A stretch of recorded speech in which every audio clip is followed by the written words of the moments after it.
మనిషి బిహేవియర్, మనిషి నేచర్ ఏంటనేది మీకు అందరికి తెలుసు.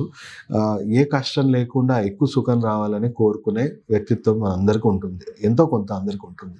సో, ఆ ధోరణి ఏంటి అంటే బ్రెయిన్‌కి ఎక్కువ సుఖం కావాలి, కష్టం తక్కువ కావాలి. సో, తక్కువ కష్టంలో బ్రెయిన్‌కి ఎక్కువ సుఖం చేరడం వల్ల దాని మీద మనం ఎక్కువగా డిపెండ్ అవ్వడం స్టార్ట్ అవుతాయి. ఎందుకంటే మిగతా వాటిలో మనం కొంచెం సుఖపడడానికి ఎక్కువ కష్టపడాల్సిన పరిస్థితి క్రియేట్ అవుతా ఉంటుంది. సో, అలాగే ఈ డోపమైన్ అనేది మనకు కేవలం మత్తు పదార్థాలే కాదండి, బిహేవియర్ అడిక్షన్స్‌లో కూడా వస్తాయి. అంటే మనం చూసుకుంటే ఇప్పుడు మన చేతిలో ఉన్న సెల్ ఫోనే ఉంది. ఎంతోమంది ఈ సెల్ ఫోన్‌కే బానిసయ్యారు. ఎందుకు? నార్మల్ జీవితం కంటే కొంచెం ఎక్కువ సుఖం ఇస్తుంది, ఎక్కువ ప్రశాంతత ఇస్తుందని అనిపియగానే ఫోన్ మీద మన ధ్యాస ఎక్కువగా పెరిగిపోతా ఉంది. ఆ షార్ట్స్ ఇవి ఇవి చూసుకుంటూ పోతున్నాం.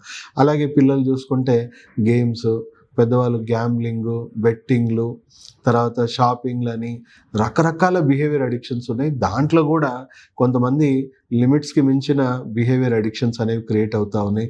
దానివల్ల వాళ్ళ జీవితాలు గూడా పాడవుతున్నాయి. ప్రాణాలు పోవట్లేదేమో గానీ జీవితాలైతే పాడవుతా ఉన్నాయి. అప్పుల పాలవుతున్నారు. వాళ్ళ పనులు వాళ్ళు చేసుకోలేకపోతున్నారు.